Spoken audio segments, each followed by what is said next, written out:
Millionaire opened his eyes after surgery, shocked to see the young girl doctor who saved his life look just like him. Hi, my most beautiful, precious family. Let's begin with a short prayer.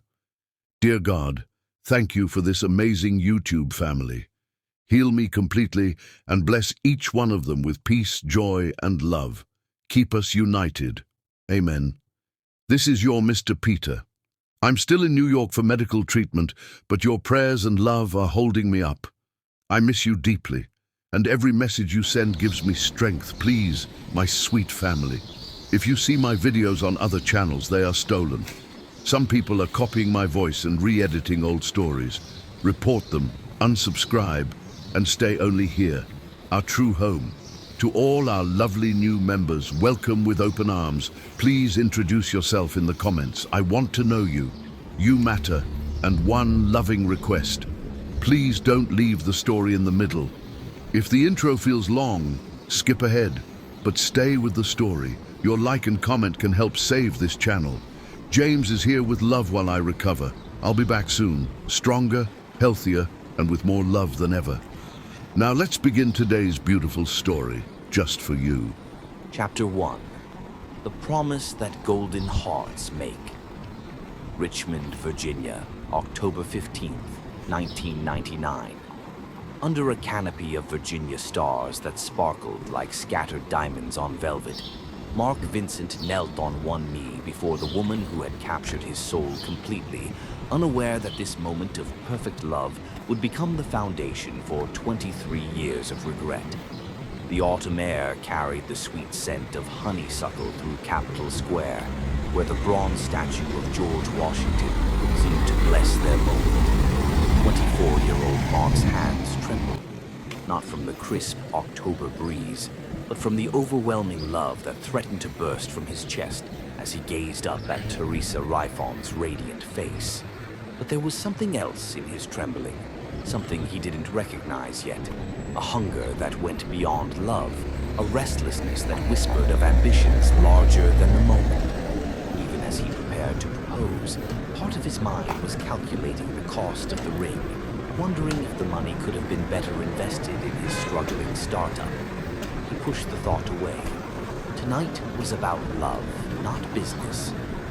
Teresa, he whispered, his voice thick with emotion. You are the most beautiful woman I've ever known, inside and out. Teresa's dark eyes sparkled with unshed tears of joy. At 21, she possessed a grace that made heads turn wherever she walked through Richmond's historic streets. Her smooth ebony skin glowed in the moonlight, and her gentle smile could melt the hardest hearts. But it wasn't just her beauty that had captivated Mark.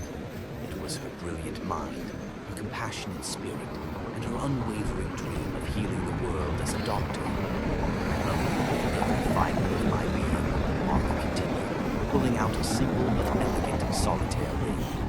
He had wanted to buy something larger, more impressive, but his business partner, Linwood Catlett, had convinced him to be practical. Save the flashy jewelry for when Vincent Tech goes public, Linwood had advised. Then you can buy her a diamond the size of a golf ball. Even now, in this sacred moment, Mark found himself thinking about going public, about IPOs and market valuations. He forced himself to focus on Teresa's face. But more than that, I believe in you, he said, the words flowing easier now. I believe in your dreams, your strength, your incredible heart. The ring caught the streetlight, sending tiny rainbows dancing across Teresa's face. She gasped, covering her mouth with delicate hands that Mark knew would one day hold stethoscopes and save lives. Mark, she breathed, are you... Teresa Rayfon, he said with all the conviction in his young heart. Will you marry me? Will you let me spend my life supporting your dreams and building a future where you can become the amazing doctor I know you're meant to be? The tears spilled over them, cascading down her cheeks like liquid starlight. Yes, she whispered. Yes, Mark, with all my heart. Yes. As he slipped the ring onto her trembling finger, Mark made the most sacred vow of his life. I promise you, my love, that after we're married, I'll do everything in my power to help you achieve your dream of becoming a doctor. We'll build an empire together. You healing hearts and saving lives, me connecting the world through technology. Nothing will ever come between us and our dreams. Nothing except ambition, he thought, unbidden, then immediately felt guilty for the thought. A kiss under the Virginia stars tasted of promises, hope, and a love so pure it seemed capable of conquering any obstacle. But even as their lips met, Mark's phone buzzed with a text from a potential investor. He ignored it, but the sound planted a seed of something that would grow into a monster.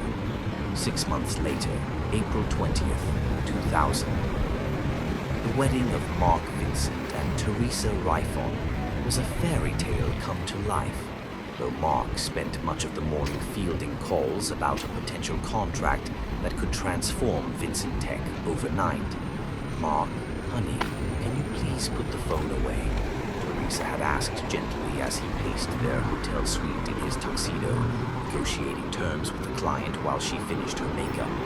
"It's our wedding day." "Just 5 more minutes, sweetheart," he had promised, the same promise he would make countless times in the coming years. This could change everything for us. In the historic St. Paul's Episcopal Church, where Confederate President Jefferson Davis once worshipped, 200 guests witnessed what appeared to be the union of 2 souls destined for greatness. Several people noticed that Mark checked his phone twice during the ceremony and seemed distracted during parts of the vows. Teresa walked down the aisle in her grandmother's restored wedding dress, a vision of timeless elegance that made Mark's breath catch, though he couldn't help calculating how much the wedding was costing and whether the money could have been invested in the company. Instead, "You're so beautiful," Mark whispered as she reached the altar, taking her hands in his. "Can't believe you're going to be my wife." The ceremony was nearly perfect. Mark's voice only wavered once, when his phone vibrated during the exchange of rings, and he had to resist the urge to check it. When it came time for their personal promises, he looked directly into her eyes and said, "Teresa, I vow before God and all our loved ones that I will support your dreams with every breath in my body. Your success will be my success, your joy will be my joy, and your dreams will become our dreams."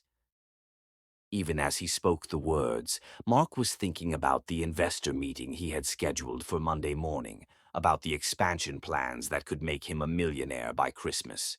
Teresa's voice was musical as she responded, "Mark, I promise to love you through all of life's seasons, to be your partner in every adventure, and to build a life with you that touches the world with healing and hope." At the reception in the elegant Jefferson Hotel, Mark couldn't stop checking his phone discreetly. A major tech company was interested in licensing their software, and the negotiations were reaching a critical point.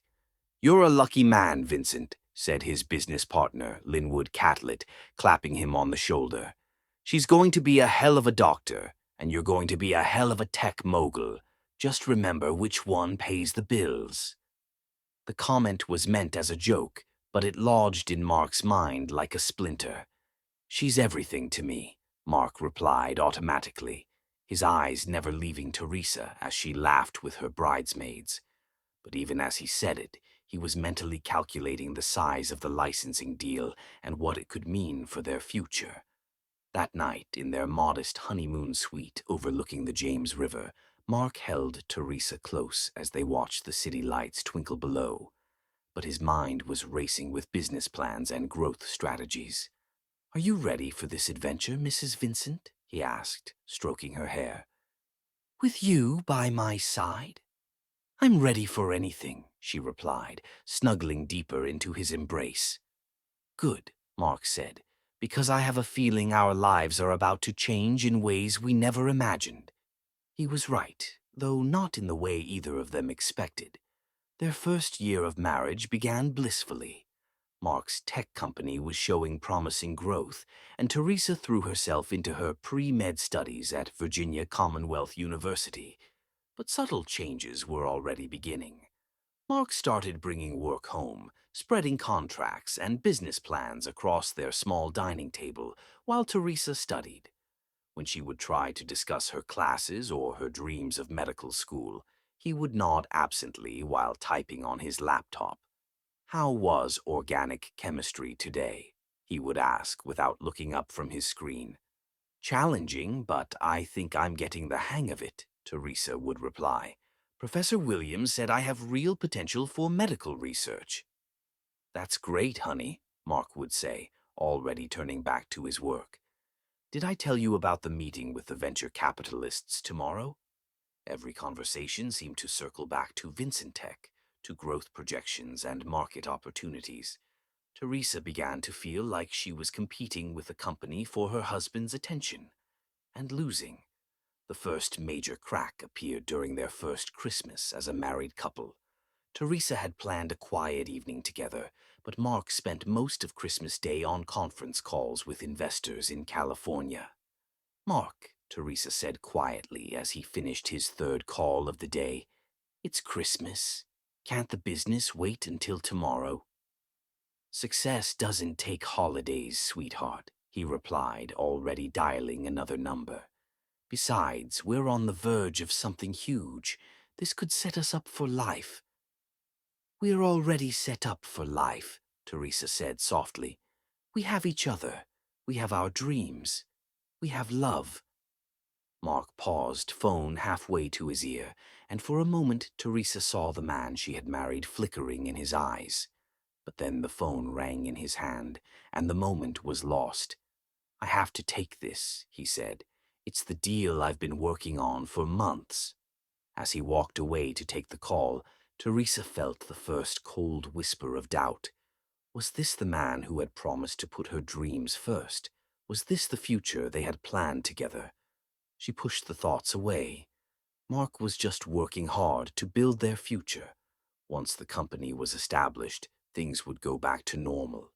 They would go back to being the team they had promised to be. But deep down, in a place she didn't want to acknowledge, Teresa was beginning to understand that some promises are easier to make than to keep, and that love, even the deepest, truest love, can be slowly poisoned by the very success it was meant to create. Standing in their small apartment, watching her husband pace outside on their balcony while negotiating a deal that seemed more important to him than their first Christmas together, Teresa felt the first crack in her heart. She didn't know it yet, but that crack would grow wider with each passing day, fed by Mark's increasing obsession with success and his gradual transformation from the gentleman who had knelt under Virginia stars into someone she would eventually no longer recognize. The promise he had made that October night to support her dreams, to build an empire together, to never let anything come between them, was already beginning to crumble, one business call at a time. Chapter 2. When Dreams Turn to Dust. Richmond, Virginia, September 2000. The first crack in their perfect marriage appeared on a Tuesday morning when Mark Vincent answered a phone call that would change everything, though neither of them understood it at the time. "We got it!" he shouted, bursting into their bedroom where Teresa was preparing for her pre-med classes at VCU. "Microsoft wants to license our software platform for $25 million. Teresa dropped her organic chemistry textbook, disbelief washing over her face. "$25 million? Mark, are you serious?" "Dead serious," he said, lifting her off her feet. "We're rich, baby. We're actually rich." The Microsoft deal transformed Vincentech from a modest startup into a multi-million-dollar corporation overnight. Within 6 months, their townhouse was replaced by a mansion in Richmond's most exclusive neighborhood. Mark's Honda became a Bentley, and suddenly they were dining with Virginia's political and business elite. But success, Teresa began to realize, was a dangerous drug. The changes started subtly. Mark worked longer hours, missed dinners, canceled their quiet study sessions together. When she tried to discuss her medical school applications over breakfast, he would interrupt with urgent phone calls about acquisitions and expansions. "Mark," she said gently one October evening, finding him pacing their marble kitchen while barking orders into his phone. "I need to talk to you about my MCAT scores." "Not now, Teresa," he said, holding up his hand dismissively. "Can't you see I'm dealing with something important?" The word important stung like a slap. Her dreams, once the cornerstone of their shared future, were no longer important enough to interrupt his business calls. By early 2001, Mark's net worth had climbed past $100 million. With each new success, each additional zero in his bank account, the gentleman who had promised to help her become a doctor disappeared a little more. "The Richardsons are hosting a dinner party next week," Mark announced one evening, not looking up from his tablet. "Major investors will be there. You need to buy something appropriate." "Something appropriate?" Teresa repeated, hurt creeping into her voice. "Mark, I've been accepted to UVA medical school. We need to discuss how we're going to—" "What?" His head snapped up as if he'd genuinely forgotten about her medical school plans. "The University of Virginia Medical School," she said quietly. "Remember? You promised to help me become a doctor. Classes start in the fall." Mark's expression shifted to something she didn't recognize, impatience mixed with condescension. "Teresa, be realistic. Medical school. Now, look around you." He gestured to their opulent surroundings. "We have everything we could ever want. Why would you throw yourself into 8 years of study when you could be enjoying the life I've built for us?" "The life you've built?" The phrase felt like acid in her throat. "What about the life we were supposed to build together?" "I was young and idealistic when I made those promises," Mark said with casual cruelty. "But I've given you a mansion, designer clothes, anything money can buy. Isn't that enough?" "No," she whispered, tears beginning to blur her vision. "I don't want your money. I want my husband back. I want the man who believed in my dreams." "Your dreams?" His voice turned sharp and cutting. "Your dreams of playing doctor while I build an empire? Grow up, Teresa. I need a wife who supports my success, not someone chasing childish fantasies." The arguments became their new normal. Mark's wealth had brought with it an arrogance that poisoned every conversation. He surrounded himself with people who told him he was brilliant, visionary, unstoppable. He began to believe that his money made him superior in every aspect of life. "You embarrassed me at the charity gala," he said coldly, after an event where Teresa had spent the evening discussing healthcare initiatives with other attendees. "Nobody wants to hear your opinions on medical research. These people discuss real power, real influence." "Real power?" Teresa shot back, her patience finally cracking. "What's more powerful than saving lives? What's more important than healing the sick?" "Making the money that funds the hospitals," he replied with devastating cruelty. "Without people like me, there would be no medical research, no hospitals, no jobs for little doctors to play hero in." The contempt in his voice shattered something irreparable inside her heart. The final confrontation came on a bitter February evening in 2001. Mark had just closed a deal that pushed his net worth past $500 million. He found Teresa at their kitchen table, surrounded by medical school acceptance letters. "What's all this?" he asked, his voice already edged with irritation. "I've been accepted to Johns Hopkins, Harvard, and Stanford," Teresa said quietly. "Full scholarships to all three. We can finally fulfill the promise you made, Mark." The silence that followed was more terrifying than any argument they'd ever had. When she looked up, she saw something in his eyes that chilled her to the bone. Not just dismissal, but genuine hatred. "You just don't understand, do you?" he said slowly, his voice dangerously quiet. "I am worth over $500 million. I employ thousands of people. I have senators asking for my advice. And you want me to what? Put my empire on hold so you can play dress-up as a doctor." "Play dress-up?" Teresa stood slowly, her whole body trembling. "Is that what you think saving lives is?" I think, Mark said with calculated precision, that you're a selfish, ungrateful woman living in a fantasy world. I've given you everything, and you're throwing it back in my face for some childish need to feel important. Childish. Teresa's voice rose to a scream. I want to heal children. I want to cure diseases and save lives. How is that childish? Because it's not about saving lives, Mark roared back. It's about your ego. You can't stand that I'm successful and you're just a housewife. The words hung between them like a death sentence. Teresa stared at the man she had loved with every fiber of her being and saw a stranger wearing his face. Just a housewife, she repeated softly. That's all you're qualified to be, Mark said with devastating finality. And if you can't accept that, then maybe you don't belong here. The ultimatum was clear and cruel. Choose his version of their life, or lose him entirely. Teresa looked down at the acceptance letters, Harvard, Johns Hopkins, Stanford, then back at her husband. You're right, she said quietly. I don't belong in this life, because this isn't the life we planned together. This isn't the man I married. Fine, Mark said coldly. Then get out.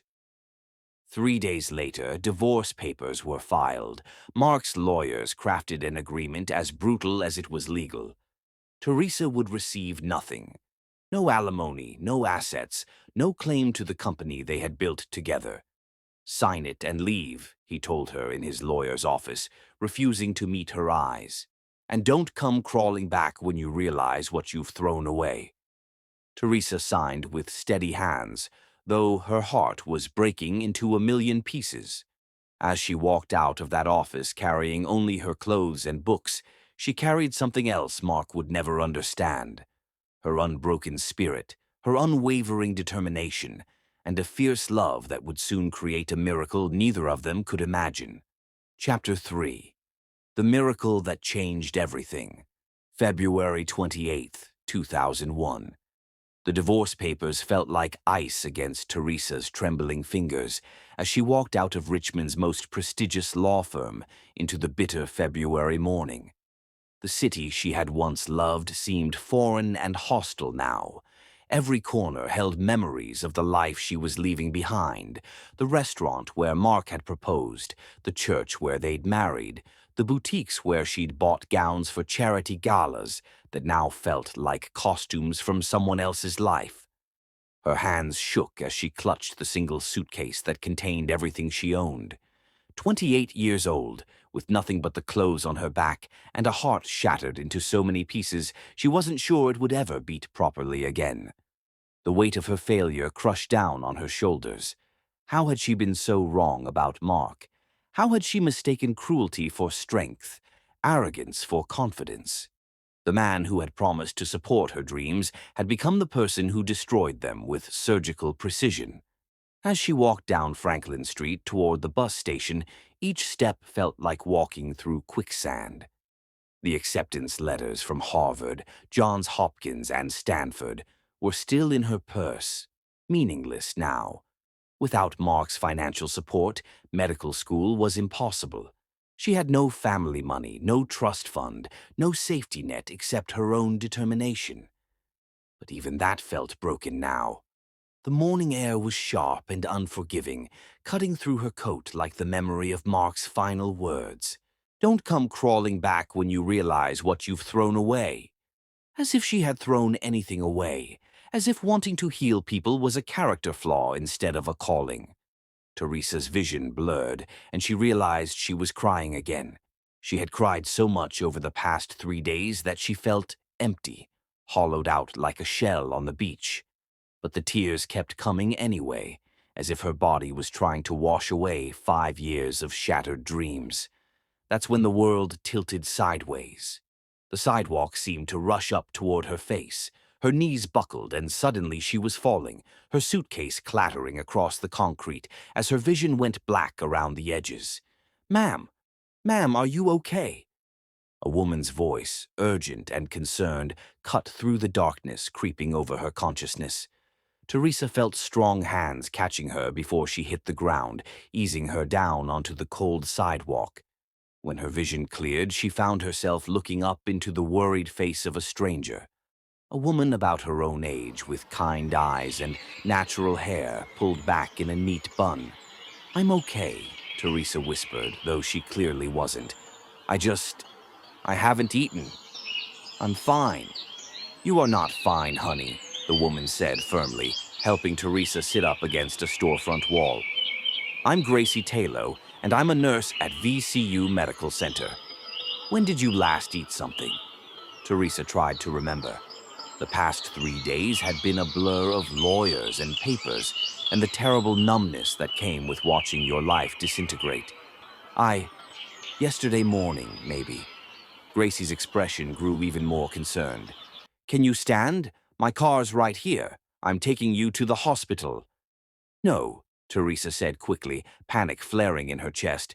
"I can't afford—" "I didn't ask if you could afford it," Gracie said with gentle firmness. "I said I'm taking you to the hospital. Come on." Something in Gracie's tone brooked no argument. There was a maternal authority there that reminded Teresa painfully of her own mother, who had died of cancer 3 years earlier, another loss that Mark had barely acknowledged in his race toward billion-dollar success. VCU Medical Center was bustling with the controlled chaos that defined all emergency rooms. Gracie used her nursing credentials to fast-track Teresa through triage, explaining to the attending physician that she'd found a young woman who had collapsed on the street. "When did you last have a full meal?" Dr. Patterson asked, checking Teresa's blood pressure and pulse. "A few days ago," Teresa admitted, embarrassed by her own neglect of basic self-care. "Any medications?" "Medical history I should know about?" "No medications. No significant medical history."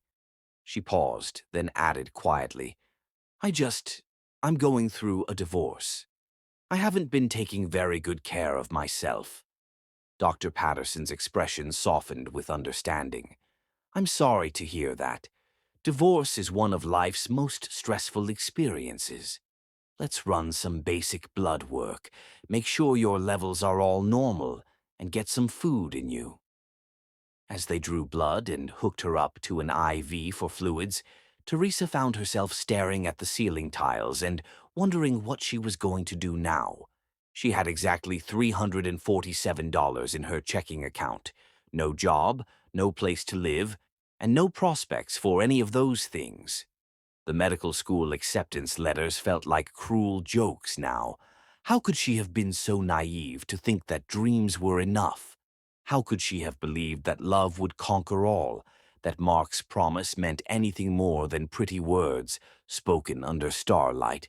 An hour later, Dr. Patterson returned with her test results, his expression unreadable. "Well, Mrs. Vincent," he said, settling into the chair beside her bed, "I have good news and, well, more good news, depending on how you look at it." "I'm not Mrs. Vincent anymore," Teresa said quietly. "The divorce was finalized this morning. It's Ms. Riffon now." "Ms. Riffon, then. Your blood work shows that you're dehydrated and malnourished, but those are easily corrected. Your blood sugar is low, which explains the fainting. But there's something else." He paused, and Teresa felt her heart skip with sudden fear. "What is it? What's wrong?" "Nothing's wrong," Dr. Patterson said with a gentle smile. "Ms. Riffon, you're pregnant. About 6 weeks along, based on your hormone levels." The words hit her like lightning. For a moment she couldn't breathe, couldn't think, couldn't process what he had just said. That's impossible," she whispered. "The test is quite conclusive. Congratulations, you're going to be a mother." Pregnant. The word echoed through her mind like a bell tolling.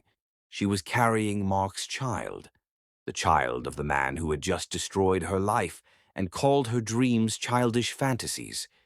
But as the shock began to wear off, something unexpected happened. Instead of despair, she felt something she hadn't experienced in months. Purpose. Her hand moved instinctively to her still flat stomach. There was a life growing inside her, an innocent life that had nothing to do with Mark's cruelty or her shattered dreams. A child who would need her, depend on her, love her unconditionally. "Are you all right?" Dr. Patterson asked, concerned by her long silence. "I dot." Teresa's voice caught. "Will I be all right? The baby, I mean, with the stress, the not eating." "Early pregnancy is remarkably resilient," he assured her. "Start taking prenatal vitamins, eat regular meals, get plenty of rest. The baby should be fine. The baby, her baby." The phrase sent a fierce protectiveness surging through her veins. "Doctor," she said slowly, "I need to ask you something, and I need you to be completely honest with me." "Of course." "I'm 28 years old. I have no money, no job, no place to live. But I want this baby more than I've ever wanted anything in my life. Is it possible, really possible, for someone in my situation to raise a child alone?" Dr. Patterson studied her face for a long moment. "It won't be easy," he said finally. "Single motherhood is one of the hardest jobs in the world. But I've seen women overcome incredible obstacles to give their children good lives. The question isn't whether it's possible, it's whether you're strong enough." Teresa thought about everything she'd endured: the slow death of her marriage, Mark's systematic destruction of her self-worth, the humiliation of walking away from 5 years of her life with nothing to show for it.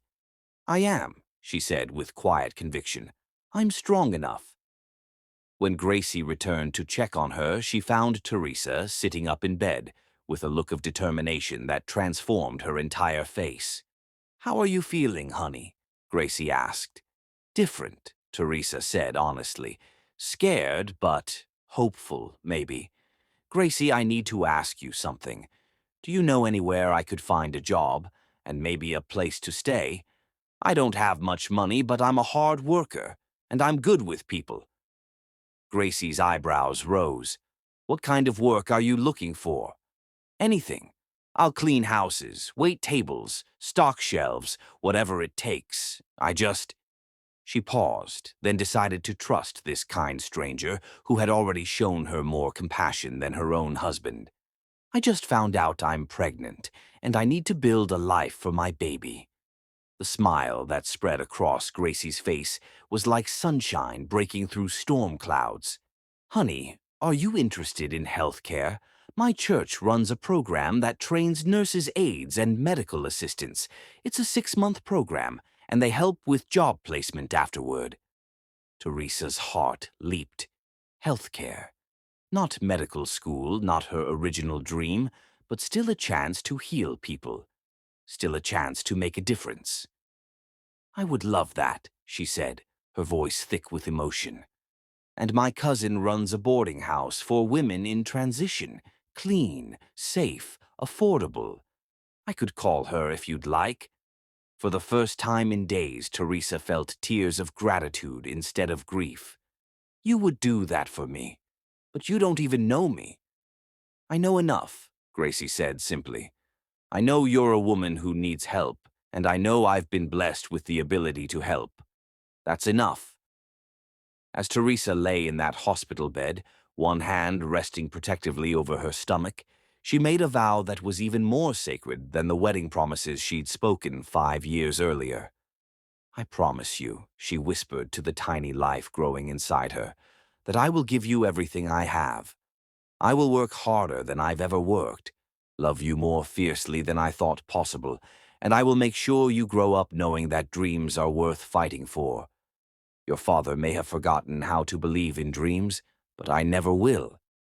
The baby couldn't hear her yet, couldn't understand the magnitude of the promise being made. But somewhere in the mysterious depths of life itself, a connection was being forged that would prove stronger than abandonment, deeper than betrayal, and more powerful than all the money in the world. Teresa Riefan had lost a husband, a marriage, and a future she thought she wanted. But in that sterile hospital room, surrounded by the beeping of monitors and the antiseptic smell of medical equipment, she discovered something infinitely more valuable: the fierce, unbreakable love of a mother for her child and the iron determination to build a better world for the next generation.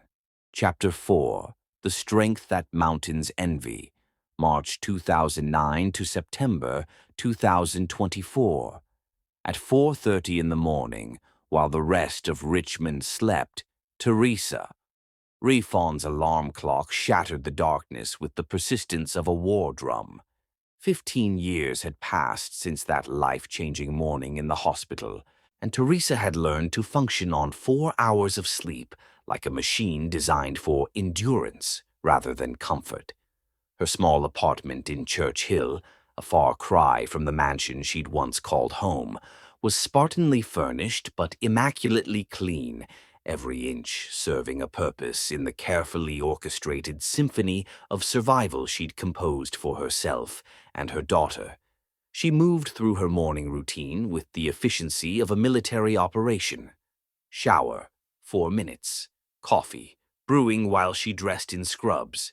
Check on Emilia, still sleeping peacefully, textbooks scattered around her like fallen soldiers after a long battle with calculus and organic chemistry.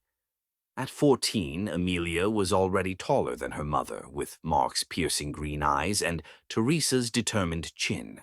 She had inherited the best of both parents, her father's sharp intellect and her mother's compassionate heart, but none of his cruelty or arrogance. Teresa had made sure of that. "Morning, baby girl," Teresa whispered, pressing a gentle kiss to Emilia's forehead. The teenager stirred but didn't wake. She'd been up until midnight working on an advanced placement biology project that most college students would find challenging. At 15, Emilia was already taking college-level courses through a dual enrollment program. At 16, she'd graduated high school as valedictorian.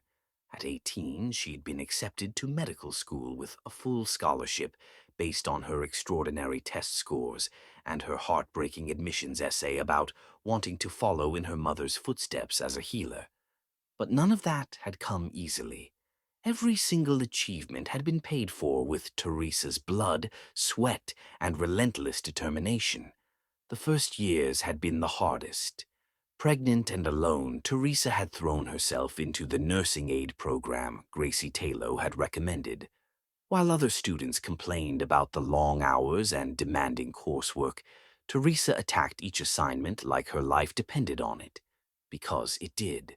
"You've got something special," her instructor, Mrs. Emmett Dinwiddie, had told her after Teresa scored the highest marks in the program's history. "You've got the touch.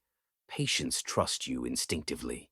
Teresa had cried that night, not from sadness but from relief. She had found her calling, even if it wasn't the path she'd originally planned. She was good at this.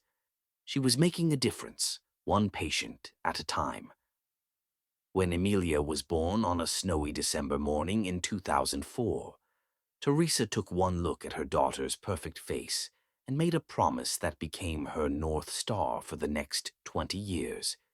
"You're going to have every opportunity I never had, sweetheart. Every single one." The early years were a blur of 18-hour days. Teresa worked the night shift at VCU Medical Center, caring for patients while Emilia slept in the hospital's childcare facility.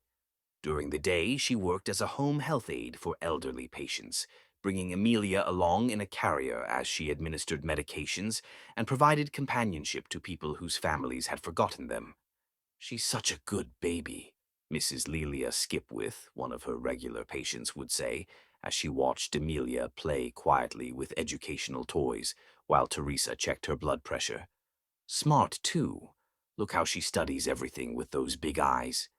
Money was always tight. There were weeks when Teresa survived on peanut butter sandwiches so Emilia could have fresh fruit and vegetables. There were months when she wore the same 2 pairs of scrubs over and over, washing them by hand in the sink because she couldn't afford the laundromat. But she never, ever let Emilia see her despair. "Mama, Why don't we have a big house like the other kids? 4-year-old Amelia had asked once after visiting a classmate's home in the suburbs. Because we have something better, Teresa had replied, pulling her daughter onto her lap. We have each other and we have dreams. Big houses are nice, but dreams are magic. They can take you anywhere in the universe. Where do dreams come from, Mama? From love, baby girl. From love and hard work and never ever giving up. When Amelia was 5, Teresa made the decision that changed everything. She enrolled in nursing school. It meant 3 more years of impossible schedules, mountains of debt, and studying until her eyes burned with exhaustion. But it also meant better pay, more opportunities, and, most importantly, showing Amelia that education was the key to freedom. Why do you study so much, Mama? 8-year-old Amelia would ask, finding Teresa hunched over anatomy textbooks at the kitchen table at midnight. Because knowledge is power, sweetheart, Teresa would reply, making space on her lap for her daughter. The more you know, the more you can help people, and helping people is the most important job in the world. Emilia absorbed these lessons like a sponge. By age 10, she was reading medical journals for fun. By 12, she could discuss cellular biology with the confidence of a graduate student. By 14, she had decided she wanted to be a surgeon. Not just any surgeon, she told her mother on her 15th birthday. I want to be a cardiac surgeon. I want to fix people's hearts. Teresa's own heart nearly burst with pride. Her daughter wanted to heal hearts, literally and figuratively. It was poetic justice of the most beautiful kind. The sacrifices multiplied as Emilia's academic needs grew more complex. Advanced textbooks cost hundreds of dollars. Laboratory equipment for home experiments required careful budgeting. College application fees, SAT prep courses, medical school entrance exam materials. Each expense was a mountain Teresa climbed through extra shifts and weekend work. I could get a job, Emilia offered when she was 16, seeing her mother's exhaustion after pulling 3 consecutive double shifts. I could help with expenses. Absolutely not, Teresa said firmly. Your job is to study. My job is to make sure you can study. That's how we're going to change the world, baby girl. Together. By the time Emilia was accepted to medical school at 18, the youngest student in the program's history, Teresa had been promoted to head nurse in the Pediatric Intensive Care Unit at VCU Medical Center. She specialized in caring for children with heart conditions, partly because the work fulfilled her, and partly because she wanted to understand the field her daughter would one day enter. You know, Dr. Cadwallader Sterling, the chief of surgery, told Teresa one day as they worked together to stabilize a 6-year-old with a rare cardiac defect. Your daughter reminds me of you. She has that same instinct, that same gentle touch with patients. She's going to be 10 times the healer I am, Teresa replied, adjusting the child's IV with practiced precision. That's saying something. You're the best pediatric nurse I've ever worked with. The compliment meant more to Teresa than Dr. Sterling could possibly know. She had built her career on competence, compassion, and an unshakable dedication to healing, all the things Mark had once dismissed as worthless fantasies. When Emilia entered medical school, she threw herself into her studies with the same fierce determination her mother had shown. She was brilliant, yes, but more than that, she was driven by a purpose that went beyond personal ambition. She wanted to honor her mother's sacrifices. She wanted to vindicate every dream that had been crushed and rebuilt. I'm going to specialize in cardiac surgery, Emilia announced during her 2nd year, and I'm going to revolutionize the field. That's my girl, Teresa said, tears of pride streaming down her face. And Emilia did revolutionize the field. Her innovative surgical techniques developed during her residency reduced recovery times and improved success rates for complex heart operations. Medical journals published her research. Conferences invited her to speak. At 20, she was already being hailed as a prodigy who would reshape cardiac surgery. But for all her professional success, Emilia remained the same loving, grounded young woman Teresa had raised. She called her mother every day. She spent her rare free time volunteering at community clinics in underserved neighborhoods. She never forgot where she came from or who had made her success possible. "Everything I am, I owe to you," Emilia told her mother on the night before her first solo surgery. "You gave up everything for me." "I didn't give up anything," Teresa replied, holding her daughter's hands in her own. "I invested everything in something infinitely more valuable than money or status. I invested in love and in dreams and in the future. And look what it created. You." Now, at 42, Teresa looked back on 20 years of struggle and sacrifice with no regrets. She had kept every promise she'd made to her unborn daughter in that hospital room so long ago. She had worked harder than she thought humanly possible. She had loved more fiercely than she knew she was capable of. And she had raised a young woman who would indeed change the world. Standing in her small apartment in the pre-dawn darkness, watching her brilliant daughter sleep surrounded by medical textbooks, Teresa smiled. Mark Vincent had called her dreams childish fantasies. He had dismissed her ambitions as worthless. He had thrown her away like garbage and never looked back. But he had been wrong about everything that mattered. Dreams weren't fantasies, they were blueprints for the future. Love wasn't weakness. It was the strongest force in the universe. And the woman he had discarded had created something infinitely more valuable than his billions. A daughter who would save lives, heal hearts, and prove that sometimes the most beautiful victories come from the ashes of the deepest defeats. Another step forward in the journey that had started with a broken heart and a sacred promise. And somewhere in Richmond, Mark Vincent was about to face the biggest crisis of his life, a crisis that only the daughter he'd never known existed could solve. Chapter 5. When Titans Fall from Grace. Richmond, Virginia, September 15th, 2024. The boardroom on the 42nd floor of the Vincent Tower trembled with barely contained hostility as two titans of Virginia's business world faced off across a mahogany table that had witnessed 1,000 corporate battles. Mark Vincent, now 49 and worth an estimated $3.2 billion, sat at the head of the gleaming conference table like a modern-day emperor surveying his domain.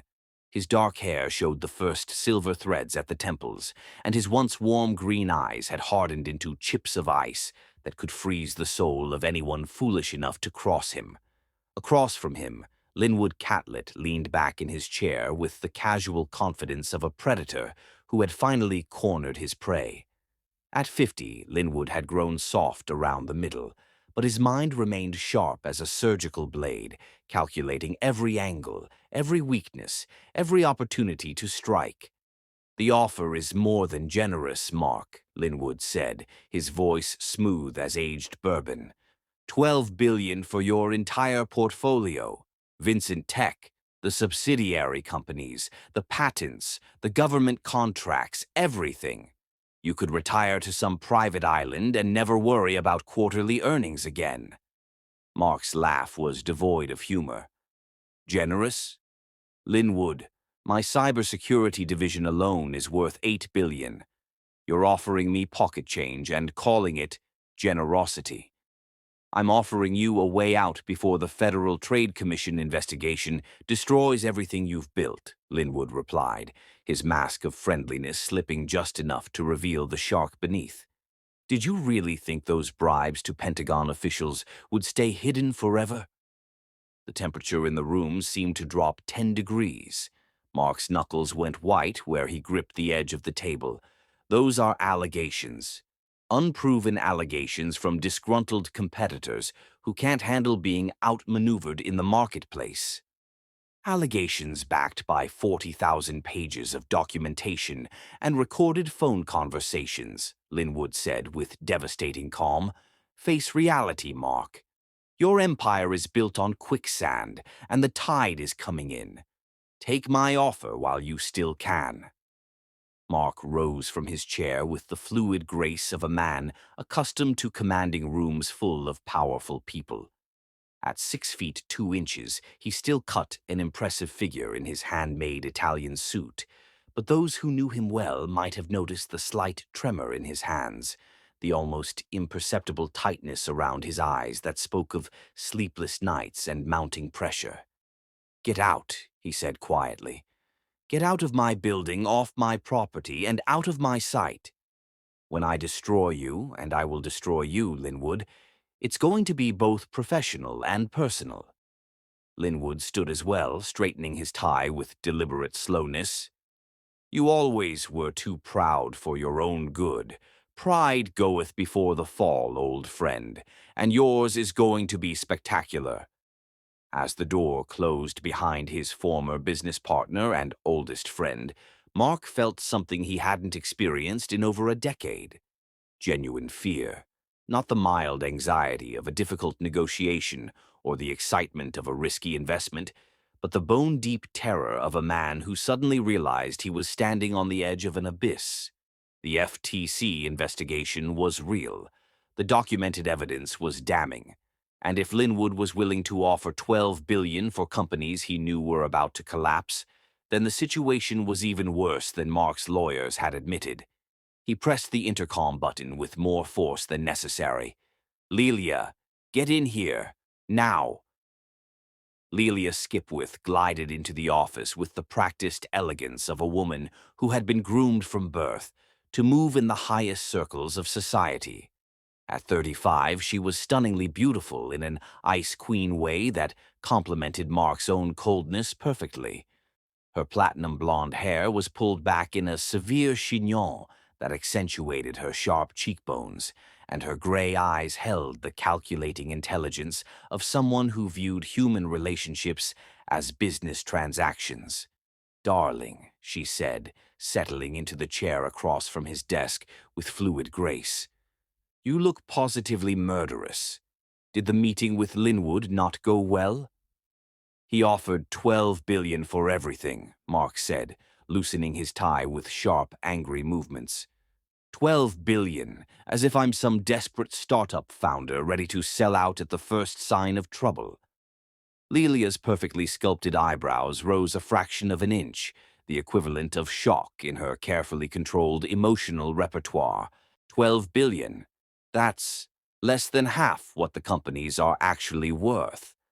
Exactly, which means he knows something I don't, or he thinks I'm more desperate than I am. Mark began pacing behind his desk, his agitation finally breaking through the ironclad self-control that had made him legendary in business circles. "The FTC investigation is accelerating. My lawyers think they might file formal charges within the month. And if they do, criminal prosecution, possible prison time, complete destruction of everything I've built." The words tasted like ashes in his mouth.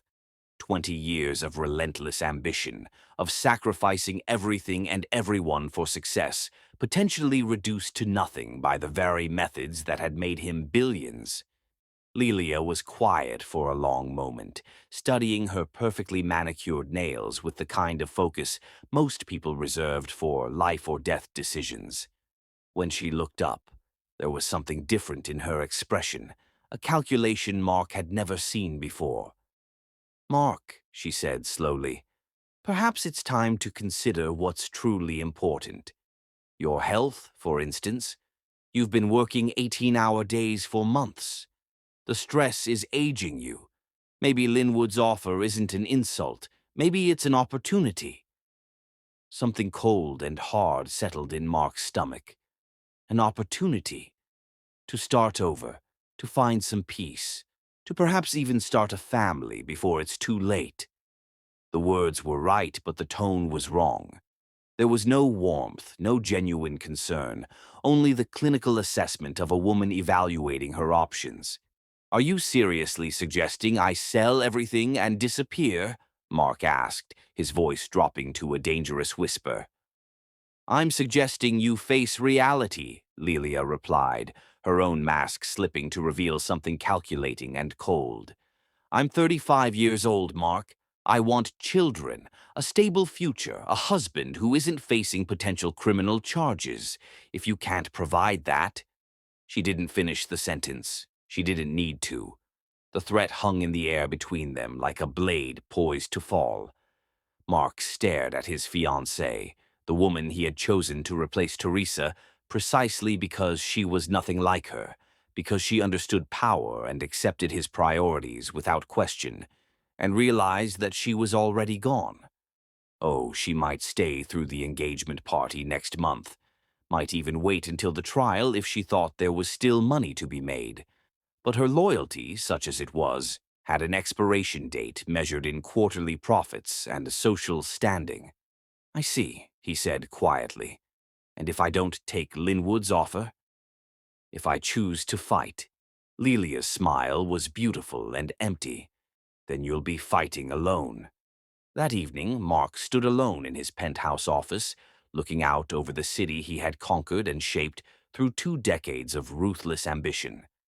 Richmond spread below him like a glittering circuit board, each light representing a life he had never bothered to consider, a dream he had never cared to understand. The irony wasn't lost on him. He was worth over $3 billion, controlled companies that employed tens of thousands of people, owned properties in 6 countries, and commanded the respect, or at least the fear, of senators and governors. But he was utterly alone. No real friends, no family who cared about him as anything more than a source of money. A fiancée who was already planning her exit strategy. Business associates who would abandon him the moment his usefulness ended. When had it all gone so wrong? When had the pursuit of success become a race toward isolation? The answer came to him unbidden. February 28th, 2009. The day he had watched Teresa sign the divorce papers and walk out of his life forever.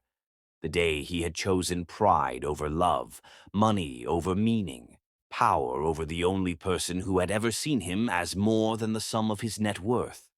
But that was ancient history now, water under a bridge that had been burned to ashes long ago. Teresa was probably married to some suburban accountant, living in a modest house with 2.5 children and a golden retriever. She had probably forgotten all about her medical school dreams and settled into the kind of ordinary life he had always despised. The thought should have brought him satisfaction. Instead, it felt like a knife twisting in his chest. His phone buzzed with an urgent text from his head of security. "Sir, something's wrong. You need to get to the hospital immediately." Mark's blood turned to ice. "Hospital? What hospital? Why?" The response came immediately. "You collapsed during the board meeting. Don't you remember? The ambulance is waiting downstairs." Confusion washed over him. Collapsed? Board meeting? He was standing in his office. He was fine. He was... The world tilted sideways. The sparkling lights of Richmond blurred into streaks of gold and white. The world tilted sideways. The sparkling lights of Richmond blurred into streaks of gold and white. The floor rushed up toward his face, and Mark Vincent, billionaire, titan of industry, master of his universe, crumpled like a discarded piece of paper, his body betraying him just as completely as every other relationship in his life. His last conscious thought before the darkness claimed him was a fragment of memory, Teresa's voice on their wedding day, promising to love him through all of life's seasons. He had rejected that love, thrown it away, crushed it under the weight of his ambition. And now, as his heart stuttered and fought against the crushing pressure in his chest, Mark Vincent finally understood what he had truly lost when he chose everything else over the only person who had ever loved him for who he was, rather than what he owned. But understanding came too late. Far, far too late. Chapter 6. The Angel Who Dared to Fly. VCU Medical Center, September 16th, 2024. The emergency department of VCU Medical Center buzzed with controlled chaos, but the arrival of Richmond's most powerful billionaire had transformed urgency into something approaching desperation, and the gathered medical elite were about to witness something unprecedented. Dr. Cadwallader Sterling stood before the hospital's most senior physicians, each face reflecting the same grim reality. Mark Vincent was dying, and conventional medicine had reached its limits. The conference room felt like a courtroom where they were about to deliver a death sentence. "Gentlemen," Dr. Sterling began, his voice carrying the weight of 30 years in cardiac surgery, "we are looking at a case that defies everything we know about surgical intervention." The large monitor displayed Mark Vincent's cardiac imaging in stark detail. Dr. Emmett Dinwiddie, head of cardiology, pointed to the critical area with a laser pointer that trembled slightly in his hand. "The arterial tear is positioned behind the pulmonary artery," he explained, his voice tight with frustration. "Any traditional approach would require moving the entire pulmonary system, which would be fatal given the patient's current condition. The tissue is deteriorating in real time, literally dissolving before our eyes." "Success rate for attempted repair?" Dr. Sterling asked, though the grim faces around the table had already given him the answer. 3%, Dr. Dinwiddie replied grimly. "And that's optimistic. Most cardiac surgeons consider this completely inoperable. We've consulted with specialists from Johns Hopkins, Mayo Clinic, and Cedars-Sinai.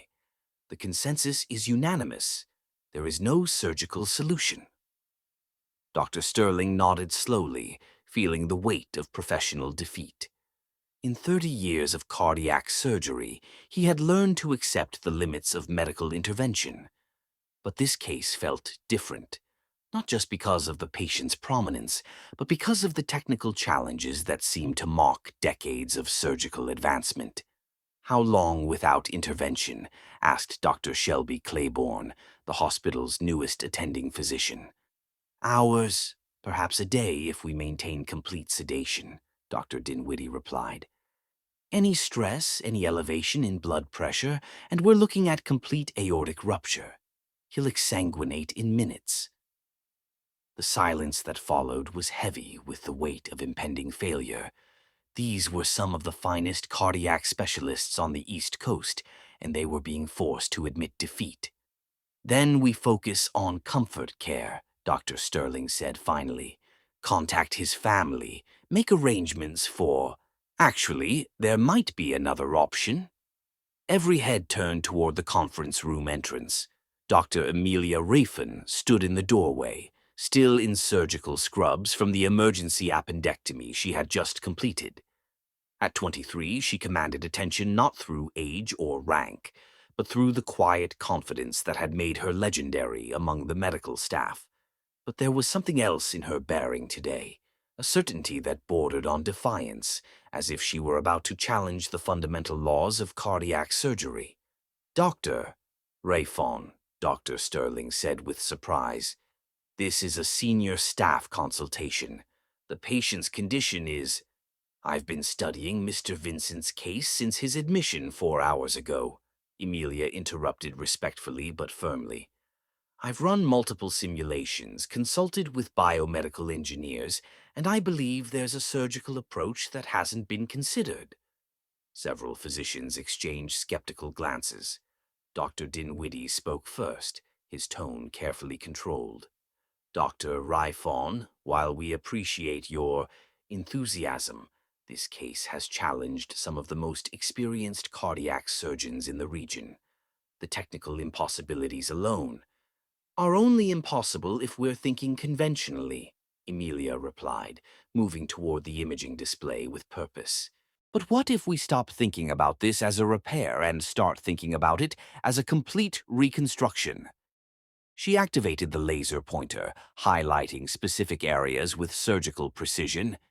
But this wasn't just pointing. She was building a three-dimensional mental model that others couldn't see. "Traditional approaches fail because they treat this as a standard aortic repair," she began, her voice gaining strength. But the damage is too extensive for repair. Instead, we need to create an entirely new arterial pathway using a modified Bentall procedure combined with Y-graft reconstruction. The room fell silent. Dr. Sterling studied the imaging with renewed interest, his mind racing through the implications of what she was suggesting. The technical complexity would be staggering, Dr. Dinwiddie said slowly. The angle of approach, the limited visibility, the risk of damaging the pulmonary valve, the impossibility of achieving adequate exposure. All manageable with proper planning and innovative technique, Emilia said confidently. I've been developing this approach with Dr. Thompson at MCV for the past 18 months. We've successfully performed similar reconstructions on cadaveric models and laboratory subjects. What kind of laboratory subjects? Dr. Shelby Claiborne asked, her voice sharp with curiosity. Large animal models with artificially created aortic defects matching Mr. Vincent's pathology, Emilia replied without hesitation. Porcine subjects with anatomy modified to replicate human cardiac architecture. We've achieved complete success in 15 consecutive procedures. The number hit the room like a thunderbolt. 15 consecutive successes in a procedure that conventional wisdom deemed impossible. Dr. Sterling stood and approached the monitor, studying the images with the intense focus that had made him famous. Show me the approach. Every step. For the next 30 minutes, Emilia outlined her proposed procedure with the meticulous detail of a master surgeon. She explained every incision, every suture placement, every potential complication, and her strategy for addressing each challenge. Her knowledge was encyclopedic, her technique revolutionary, and her confidence absolute. But it was more than technical expertise. As she spoke, describing blood flow patterns and arterial reconstruction with the passion of an artist discussing her masterpiece, it became clear that this wasn't just medicine to her. It was a calling. The key insight, she said, highlighting a critical area on the imaging, is understanding that we're not fixing a heart. We're creating a new one. The damaged tissue becomes irrelevant when we build entirely new pathways for circulation. It's brilliant, Doctor, Sterling admitted when she finished. Absolutely revolutionary. But Dr. Rifon, you're 23 years old. This would be the most complex cardiac procedure ever attempted at this facility, possibly anywhere. Age is irrelevant when lives are at stake, Emilia replied simply. The question isn't whether I'm old enough. It's whether the technique will save his life. And if complications arise during surgery? Dr. Dinwiddie asked bluntly. If something goes wrong that you haven't anticipated? The liability alone could destroy careers. If complications arise, we adapt, Emilia said with unwavering confidence. But Dr. Sterling, this patient will die without intervention. My approach gives him not just a chance at survival, but the possibility of complete recovery with normal cardiac function. Dr. Sterling studied the young surgeon before him. He had mentored dozens of residents over his career, but never encountered anyone quite like Emilia Rifon. Her surgical skills were exceptional, her innovative thinking revolutionary, and her dedication to patient care absolute. But there was something else, an intangible quality that separated good surgeons from great ones. Call it instinct, call it genius, call it divine inspiration. Whatever it was, Emilia possessed it in abundance. Dr. Rifon, he said slowly, what you're proposing has never been attempted on a living patient. The surgical complexity alone would challenge surgeons with decades of experience. Are you absolutely certain you can perform this procedure? Emilia met his gaze without flinching. Doctor Sterling, I've been preparing for this case my entire life. Every surgery I've performed, every technique I've mastered, every moment I've spent in this hospital has been training for cases exactly like this one. I don't just think I can save Mr. Vincent's life. I know I can. The conviction in her voice was absolute.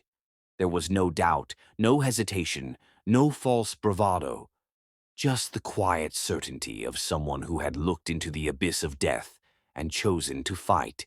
Dr. Sterling was quiet for a long moment, weighing decades of experience against the revolutionary thinking of youth. Around the room, other physicians waited for his decision, knowing that whatever he chose would either save a life or end several careers. Finally, he nodded slowly. "Very well, Doctor. Rifon, the case is yours, but you won't be operating alone. I'll be your primary assist, and we'll have the entire cardiac team standing by. If anything goes wrong, anything at all, I'm taking over immediately." "Understood," Emilia replied, though something in her expression suggested she had no intention of relinquishing control once she began. "When do you want to proceed?" Dr. Dinwiddie asked, already knowing the answer. "Within the hour," Emilia said without hesitation. "Mr. Vincent's condition is deteriorating rapidly. Every minute we delay increases the risk of catastrophic rupture. We need to get him into surgery immediately." As the medical team dispersed to prepare for what would either be the most successful surgery in the hospital's history or its most spectacular failure, Dr. Sterling pulled Emilia aside. "Dr. Rifon," he said quietly, "I want you to understand what you're taking on. If this surgery fails, it won't just end your career. It will destroy you personally and professionally. The media attention, the lawsuits, the professional scrutiny. Are you prepared for that?" Emilia looked up at him with eyes that seemed far older than her 23 years. "Dr. Sterling, I became a surgeon for one reason: to save lives. If I was worried about my career, I'd be in a different specialty. Mr. Vincent is dying, and I can save him. That's all that matters." As she walked away to prepare for the surgery that would define her career, Dr. Sterling found himself smiling. In 40 years of medicine, he had rarely encountered such pure dedication to the art of healing. This young woman wasn't just technically gifted, she embodied everything the medical profession should represent. What none of them knew was that in 2 hours, Dr. Emilia Rifon would be operating on her own father, setting in motion events that would heal far more than just a damaged heart. But first, she would have to perform a miracle. Chapter 7: 9 Hours Between Heaven and Earth. Medical Center Operating Room. 3. September 16th, 2024. At exactly 3:47 p.m., Dr. Emilia Rifon made the first incision into Mark Vincent's chest, and with it began a surgical marathon that would test the limits of human endurance, medical innovation, and the thin line between life and death. The operating room had been transformed into something resembling NASA mission control. Banks of monitors displayed real-time imaging from 4 different angles. A team of 15 specialists surrounded the table, each one a master of their domain. The cardiac pulmonary bypass machine hummed with mechanical precision, temporarily sustaining the life of Richmond's most powerful man. But for all the high-tech equipment and assembled expertise, the next 9 hours would ultimately depend on the steady hands and brilliant mind of a 23-year-old woman who had never attempted anything this complex on a living patient. "Beginning thoracotomy," Emilia announced, her voice steady despite the magnitude of what lay ahead. Her first incision was perfect, deep enough to provide access, precise enough to minimize trauma. Dr. Sterling, serving as her primary assistant, watched with the focused intensity of a master craftsman observing a protégé. "Clean technique," he murmured approvingly. "Textbook precision." But Emilia wasn't following any textbook. This surgery existed in uncharted territory. "Vital stable," reported Dr. Sarah Chen, the anesthesiologist. "Blood pressure 115/75, heart rate holding at 68. 3 floors above, Teresa Rifon was finishing her shift in the pediatric ICU, unaware that the most important surgery of her daughter's career was taking place directly below her feet. She had seen the increased security and media presence around the hospital, but assumed it was related to some visiting dignitary. "Nurse Ryphon," called Doctor. "Gracie Taylor, we've got incoming trauma. 6-year-old pedestrian versus vehicle, possible internal bleeding." Teresa nodded, immediately shifting into crisis mode. She had no idea that her daughter was fighting a different battle just 3 floors down. Back in OR3, Emilia had successfully opened Mark's chest and was now facing the most challenging part of the procedure, accessing the damaged aorta without causing catastrophic bleeding. "Beginning cardiac bypass," she announced. "I need perfect cannulation of the superior and inferior vena cava." The next 30 minutes were a masterclass in surgical precision. Emilia's hands moved with the fluid grace of a concert pianist, every motion deliberate and controlled. She had visualized this procedure hundreds of times, but the reality was far more complex than any simulation. "Bypass established," she reported. "Beginning cooling protocol. Target temperature 32 degrees Celsius." Dr. Sterling monitored the bypass machine while keeping one eye on Emilia's technique. Heart rate dropping to 30-25. Cardiac arrest achieved. You have your window. This was the moment of truth. With Mark's heart stopped and his body temperature lowered to reduce oxygen consumption, Emilia had a limited window to perform the most delicate part of the operation. "Beginning aortic exposure," she said, her voice betraying none of the tension she felt. "Retracting pulmonary artery. I can see the tear." What she saw made her breath catch. The damage was worse than the imaging had shown. The arterial wall wasn't just torn, it was deteriorating in real time, like tissue paper dissolving in water. "Jesus," whispered Dr. Dinwiddie from the observation gallery. "The entire ascending aorta is compromised." Emilia felt a moment of doubt, the first since beginning the procedure. Any traditional approach would be impossible. The damage was too extensive, the tissue too fragile. But doubt was a luxury she couldn't afford. "Requesting additional imaging," she said calmly. "I need to see the extent of the deterioration." The new scans revealed the full scope of the challenge. The damage extended further than anyone had realized, involving not just the ascending aorta, but portions of the arch as well. "Dr. Rayfon," Dr. Sterling said quietly, "perhaps we should consider—" "No," Emilia interrupted firmly. "I can do this, but I need to modify the approach." For the next hour, she worked with methodical precision, carefully dissecting around the damaged areas while maintaining perfect hemostasis. Every cut was deliberate, every suture placed with surgical artistry. Then disaster struck. "Pressure dropping," Dr. Chen called out urgently. "We're losing him." Blood erupted from somewhere deep in the surgical field.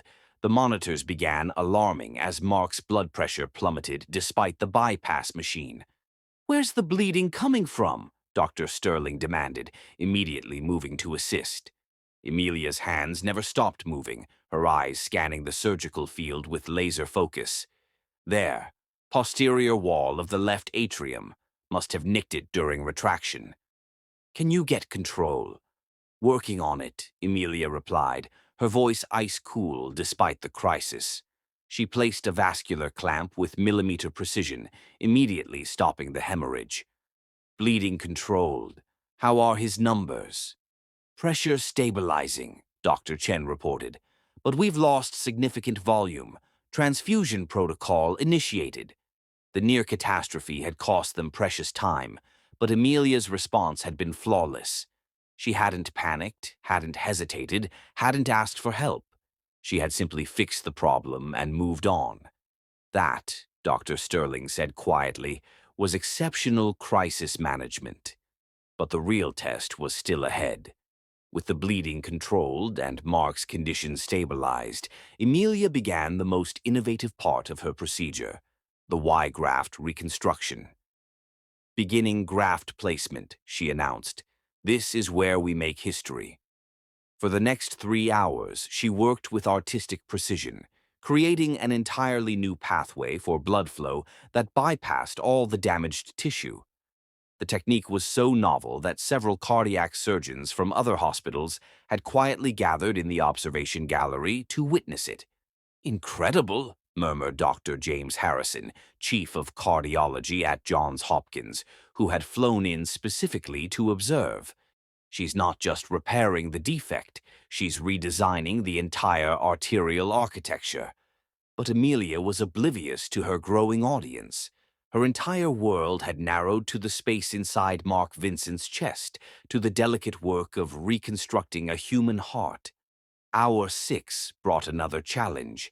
As she began the final anastomoses, the connections between the graft and Mark's native arteries, his body began rejecting the hypothermic protocol. "Temperatures rising," Dr. Chen warned. "Body's fighting the cooling. If we can't maintain hypothermia, his brain could—" "I know," Emilia said tersely. "How much time do I have?" "Maybe 30 minutes before we risk neurological damage. 30 minutes to complete work that would normally take an hour." Emilia's hands moved faster, but with no loss of precision. She placed sutures with mechanical efficiency, each one perfect, each one bringing Mark closer to survival. 20 minutes, Dr. Chen called out. Emilia didn't respond. Her focus was absolute, her technique flawless. Sweat beaded on her forehead beneath her surgical cap, but her hands remained rock steady. 10 minutes. The final sutures were the most critical. One mistake, one imperfect connection, and Mark would die on the table. But Emilia's training took over, muscle memory guiding her through the most complex part of the procedure. "Final anastomosis complete," she announced with 5 minutes to spare, "preparing for reperfusion." This was the moment of truth. Either the new pathway would function perfectly, or Mark Vincent would die despite 9 hours of surgical artistry. "Removing aortic clamp," Emilia said, her voice steady despite the magnitude of the moment. The monitors began displaying new information as blood flow resumed through the reconstructed vessels. For 30 seconds that felt like 30 years. Everyone in the room held their breath. Then the numbers began to stabilize. Blood pressure optimal. Cardiac output normal. No signs of bleeding or obstruction. "It's working, Doctor," Sterling whispered in amazement. "Dear God, it's actually working." A collective exhale filled the operating room as the reality of what they had just witnessed began to sink in. Dr. Emilia Rifon had not only saved Mark Vincent's life, she had revolutionized cardiac surgery in the process. "Beginning rewarming protocol," she announced, though her voice carried a note of quiet satisfaction that hadn't been there before.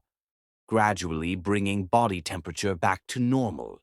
The final 2 hours were dedicated to ensuring that all systems were functioning properly and that there were no complications from the marathon procedure. Emilia checked and rechecked every connection, every suture, every aspect of her reconstruction. "All parameters normal," Dr. Chen reported. "Heart rhythm stable, blood pressure excellent, no signs of dysfunction." As Mark's body temperature returned to normal and his heart resumed its natural rhythm, Emilia allowed herself a moment of professional pride.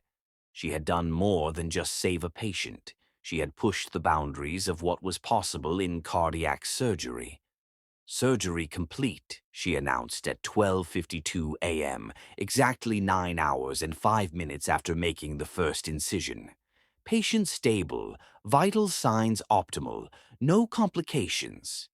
The observation gallery erupted in spontaneous applause, an unprecedented display of emotion in the normally sterile environment of an operating room. Dr. Sterling removed his surgical mask and looked at Emilia with something approaching awe. "Dr. Rifon," he said quietly, "in 40 years of cardiac surgery, I have never seen anything like what you just accomplished. That wasn't just surgery, that was surgical poetry. Emilia nodded her thanks, but her attention was already moving to post-operative care. The surgery was complete, but her responsibility to her patient was just beginning. As Mark was wheeled into the cardiac ICU, still unconscious but alive and stable, Emilia finally allowed herself to feel the exhaustion that came with 9 hours of the most intense surgical work of her life. She had saved a man's life, advanced the field of cardiac surgery, and proven that age was no barrier to excellence. What she didn't know was that in saving Mark Vincent's life, she had set in motion a chain of events that would soon reveal the most shocking truth of all. The patient whose life she had just saved was the father she had never known, and the reunion that was about to take place would heal far more than just a damaged heart. But for now, as she stood in the empty operating room, surrounded by the evidence of her surgical triumph, Dr. Emilia Rifon allowed herself a moment of pure professional satisfaction. She had looked death in the eye and refused to blink.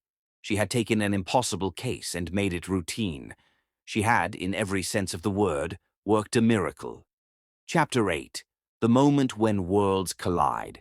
Medical Center Cardiac ICU, September 17th, 2024. Mark Vincent's consciousness returned like surfacing from deep water, each layer of awareness breaking over him in waves that carried both relief and bewildering confusion. Pain came first, not the crushing agony he remembered from his collapse, but the manageable discomfort of healing tissue. His chest felt restricted by bandages and surgical tape, his throat raw from intubation. But beneath the physical sensations lay something profound. He was alive. The antiseptic hospital smell mixed with mechanical sounds of monitors and ventilators created the unique symphony of intensive care. Each beep confirmed his heart was beating, his body functioning, his life miraculously continuing. Then he became aware of someone beside his bed. Mark's eyes fluttered open, vision blurry from anesthesia. At first, only shapes and shadows were visible. Harsh fluorescent lighting, monitoring equipment surrounding his bed like electronic sentinels. As his vision cleared, he found himself looking up into the most extraordinary face he had ever seen. She was young, impossibly young to be wearing surgical scrubs in an ICU. Her dark hair was pulled back practically, and exhaustion marked her features from hours of intense concentration. But it was her eyes that captured his attention completely. They were his eyes, the same unusual shade of green he saw in mirrors, the same intensity, the same intelligence. But where his had grown cold and calculating, hers held warmth and compassion that took his breath away. "Good morning, Mr. Vincent," she said, her voice professionally confident despite her youth. "I'm Dr. Emilia Rifon. I performed your surgery yesterday. How are you feeling?" Mark tried to speak, but his throat was too damaged. The young doctor immediately offered him ice chips with gentle efficiency. "Take it slowly," she advised. "Your body has endured significant trauma. Recovery will take time." As the ice melted, providing blessed relief, Mark found his voice. You operated on me," he whispered. "Yes," Emilia replied with quiet pride. "It was complex, but everything went perfectly. Your heart is functioning normally, and all vital signs are excellent." Mark stared in amazement. This young woman, barely out of her teens, had saved his life when the most experienced surgeons had declared his case hopeless. "How old are you?" The question escaped before he could stop it. Emilia smiled, transforming her entire face. 20. "I know that seems young for cardiac surgery, but I assure you I was fully qualified for your procedure." 20 years old, the same age Teresa had been when they first met. Something about that coincidence sent an odd chill through Mark's chest. "Dr. Rifon," he said slowly. "That's an unusual surname." "It's my mother's maiden name," Emilia replied, checking monitors with practiced efficiency. "She's from Virginia." Born and raised in Richmond. Mark's heart skipped a beat, causing the monitors to beep more rapidly. Emilia immediately looked concerned, reaching for his wrist to check his pulse manually. "Any chest pain?" she asked, professional manner replacing casual conversation. "Shortness of breath or irregular heartbeat?" "No," Mark said quickly, though his mind was racing. "It's just Rifon. I knew someone with that name once." "Really?" Emilia adjusted his medication drip. "It's not common. Maybe you knew my mother." "Teresa Rifon." The name hit Mark like a physical blow. His vision grayed and monitors began alarming as his blood pressure spiked dangerously. "Teresa," he whispered. Emilia's training kicked in immediately. She pressed the emergency call button while checking his surgical incisions for complications. "Mr. Vincent, I need you to stay calm," she said authoritatively. "Elevated blood pressure could strain your surgical repairs." But Mark wasn't listening. His mind reeled, processing impossible information. This brilliant surgeon who had saved his life was named Rayfon. Her mother was Teresa. She was 23 years old, 23 years since his divorce, 23 years since he'd last seen his ex-wife. The mathematics were simple, but the implications were staggering. "Your mother," he said urgently, grasping Emilia's wrist with surprising strength. "Teresa Rifon. What does she do?" Emilia looked concerned by his agitation, but answered. "She's a nurse here at VCU Medical Center, Pediatric Intensive Care Unit. Mr. Vincent, your heart rate is—" "Here," Mark interrupted. "She works here?" "In this hospital?" "Yes, she's been here over 15 years. She's one of our most respected nurses."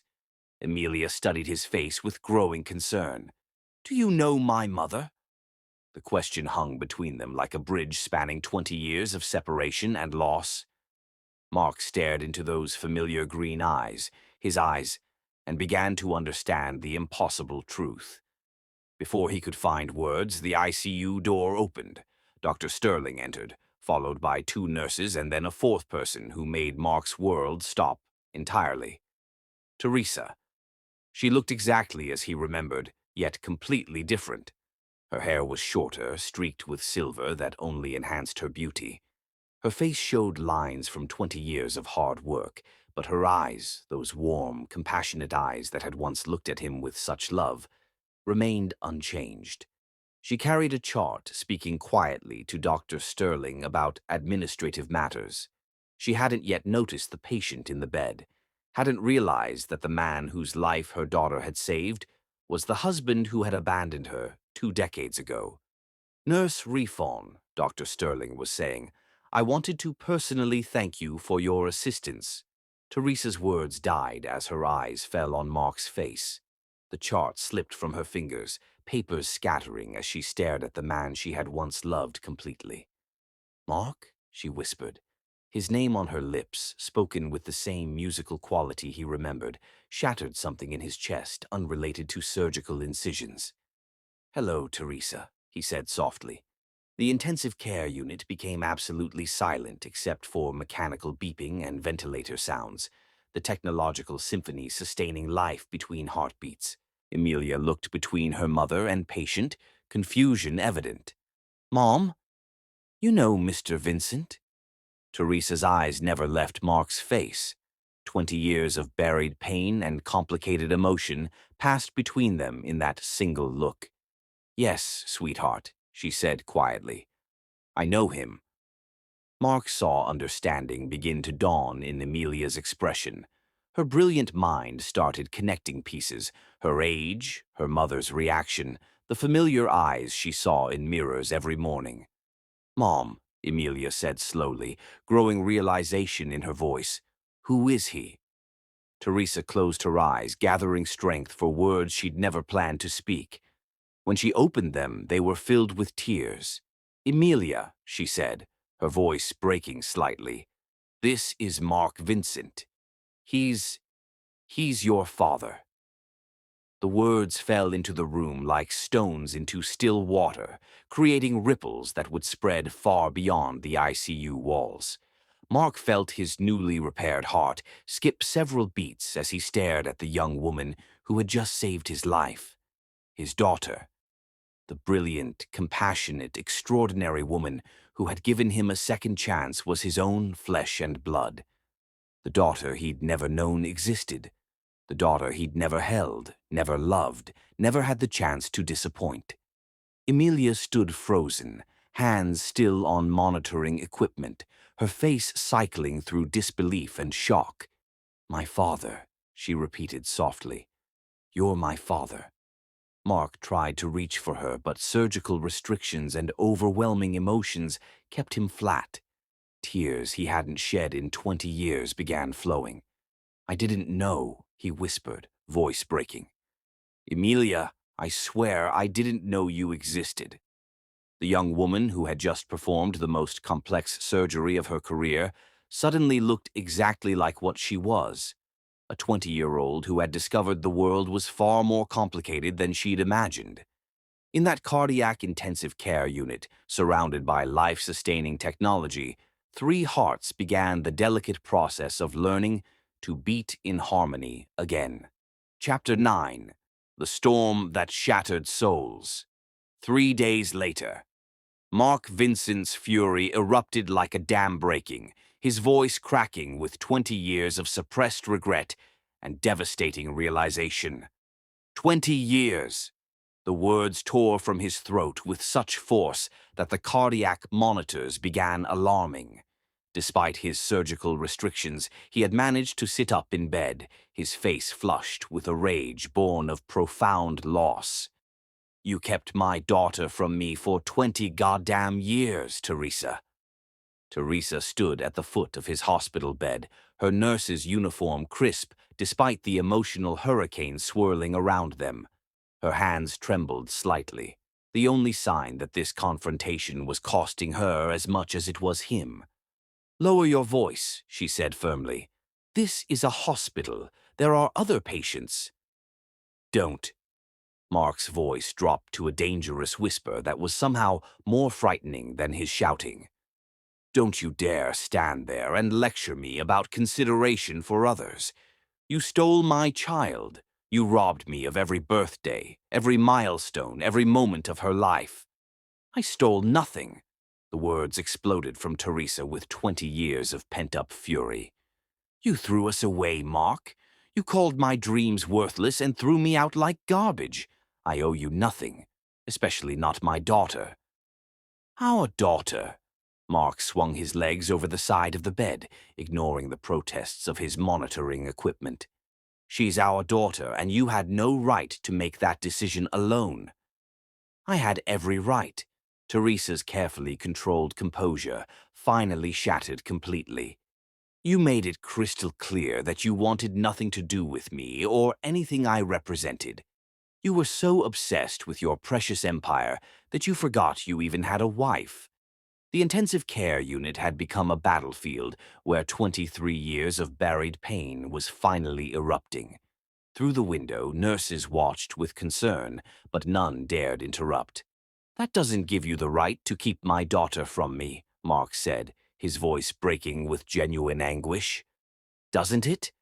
Teresa's laugh was bitter and sharp. "The man who called me worthless, who dismissed my dreams as childish fantasies, who threw me out for wanting to heal people. You think that man deserved to know about the most precious thing in my life?" "But she's mine too." Mark's voice cracked completely. "Whatever I did to you, whatever mistakes I made, she's still my flesh and blood." "Your flesh and blood?" Teresa's voice rose again. "Do you want to know what your flesh and blood went through? I worked 3 jobs while pregnant because you decided your billion-dollar empire was more important than the woman who loved you. I gave birth to her alone in a charity hospital. I raised her in a boarding house for women in crisis while you were buying mansions." Mark staggered backward, the full weight of her words hitting him like physical blows. "I would have helped if I had known." "Helped how?" Teresa interrupted savagely. "The way you helped me? By giving us money while making it clear we were obligations rather than family? By treating us like burdens that interfered with your business deals? That's not fair. Fair? Teresa's voice cracked with emotion. You want to talk about fair? What's fair is that Emilia grew up believing her father was dead, rather than knowing he was a man who would have resented her existence. The monitors around Mark's bed were going crazy, but neither of them seemed to care about medical protocols. This was 20 years of accumulated pain finally finding its voice. She saved my life, Mark whispered, his anger deflating into something smaller and more broken. My daughter. Our daughter. She saved my life, and I never even knew her name. Yes, Teresa said, her own fury cooling into exhausted sadness. She saved your life, because that's who I raised her to be. Someone who heals instead of destroys, someone who chooses compassion over cruelty. The implicit comparison stung deeper than any direct insult. Mark looked at this woman he had once claimed to love, this woman who had achieved everything he'd said was impossible, and realized the devastating truth. She had become everything he had never been. Where is she now? He asked quietly. Avoiding you, Teresa replied bluntly. She's been staying away from this wing since she learned who you are. What did you tell her about me? The truth. That you were my husband. That you divorced me when I wanted to become a doctor. That you chose money over love. She's intelligent enough to understand the rest. Mark felt something breaking inside his chest that had nothing to do with his recent surgery. She hates me. She doesn't hate you, Teresa said softly. She doesn't know you well enough to hate you, but she knows what kind of man abandons his wife for pursuing her dreams, and she knows that kind of man doesn't deserve to be called a father. The words were a death sentence pronounced with quiet finality. Mark felt the last of his anger drain away, replaced by a grief so profound it made his surgical pain seem insignificant. I missed everything, he said, his voice barely audible. Every day of her life I missed. Yes, Teresa agreed. You did. At that moment, Dr. Sterling entered with several nurses, their faces showing concern about the chaos they'd heard from the hallway. Mr. Vincent, Dr. Sterling said firmly, your vitals are dangerously elevated. I need to ask Ms. Rifen to leave so we can stabilize you. I was just leaving, Teresa said, already moving toward the door. Teresa, wait, Mark called desperately. We need to talk about what happens now, about Emilia. She paused without turning around. What happens now is that you focus on recovering, and then you leave my daughter alone. You've built a life without us for 23 years. Don't try to insert yourself into ours now. But she's my daughter too, Mark said, his voice breaking. No, Teresa said quietly, finally turning to look at him one last time. She's my daughter. You're just the man whose life she chose to save. As the door closed behind her, Mark felt the full weight of 23 years of lost opportunities settle over him like a shroud. He had built an empire worth billions, but he had lost the only things that truly mattered, the chance to love a good woman and the privilege of being a father to an extraordinary daughter. And as the medical team worked to stabilize his vital signs, Mark Vincent wept for everything he had thrown away in his relentless pursuit of everything that ultimately meant nothing at all. Chapter 10. The Love That Defied Impossible Odds. 3 months later, Richmond, Virginia.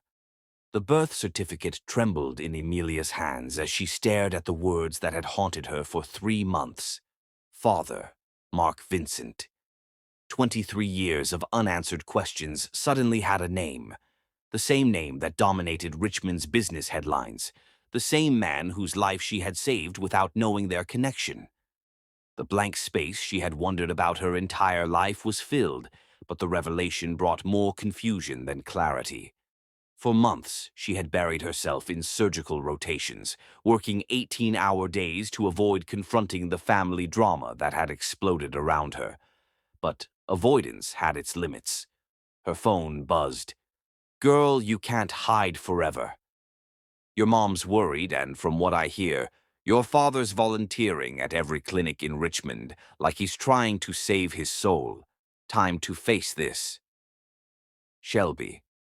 Emilia set down the certificate and walked to her apartment window, looking out over the city where Mark Vincent, her father, was apparently attempting to rebuild his life from the ruins of his empire. The news reports painted a picture of a fallen billionaire doing penance through community service.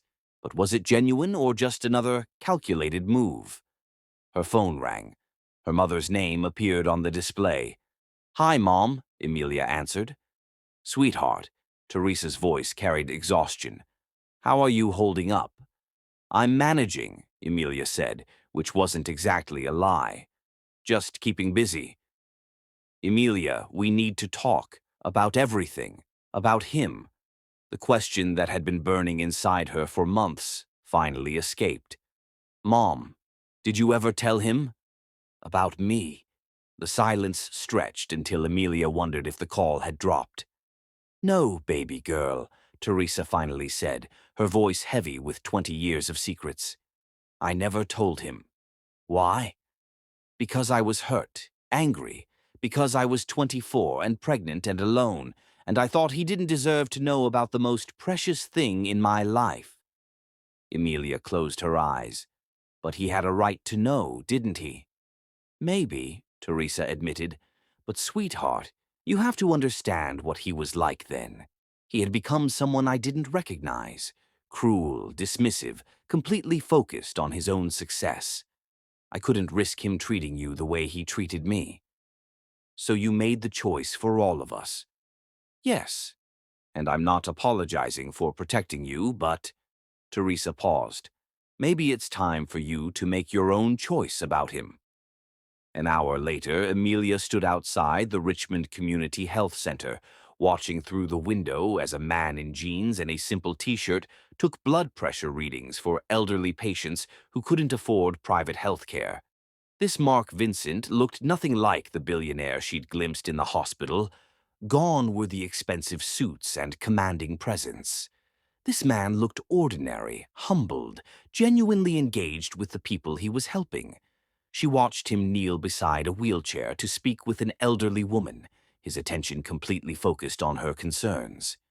When the woman patted his hand in gratitude, he smiled, not the practiced expression of a businessman, but something authentic and warm. "You going to stand out there all day?" Emilia turned to find Gracie Taylor standing in the clinic doorway. "I don't know if I should," Emilia admitted. "Honey," Gracie said with gentle authority, "that man has been volunteering here for 3 months, never misses a day, never complains. And every single day he asks if I think his daughter might ever want to meet him. What do you tell him? That some things are worth waiting for, and some things are worth fighting for, even when the odds seem impossible." 20 minutes later, Emilia found herself in the clinic's examination room doorway, watching Mark help an elderly man organize his medications. "Mr. Martinez," Mark was saying patiently, "I know the pills are confusing, but we'll create a system that makes it easier. The important thing is consistency." "You're a good boy," the elderly man said, patting Mark's arm. "Your mama raised you, right?" Mark's laugh was self-deprecating. "I'm not sure she'd agree, but I'm trying to do better." When he looked up and saw Emilia, neither moved for a moment. Then Mark excused himself and approached slowly, as if sudden movements might make her disappear. "Emilia," he said softly, "you came." "I needed to see for myself," she said quietly, "to understand who you really are." "And what do you see?" Emilia studied his face, so much like her own, but marked by experiences she couldn't imagine. "I see someone who's trying." "I am," Mark said earnestly. "I know I can't undo the past or change the choices I made, but I'm trying to become someone worthy of being your father." The word bridged 20 years of absence. "Why?" Emilia asked. "Why now?" Mark looked around the humble clinic.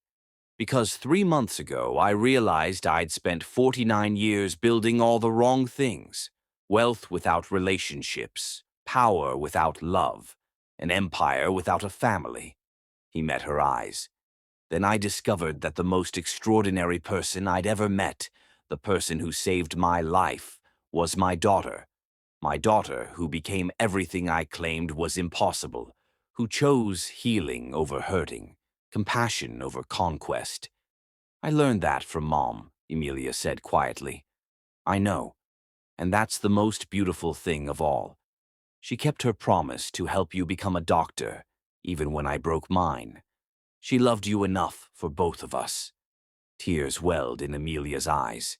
She did. Emilia, Mark said, his voice breaking, I know I have no right to ask for anything, but discovering you exist, watching you save lives, it's given me something I thought I'd lost forever. What's that? Hope. Hope that maybe it's not too late to learn how to love something more than success. Hope that maybe I can become someone you might be proud to call your father. The words cracked something open in Emilia's chest. The words cracked something open in Emilia's chest.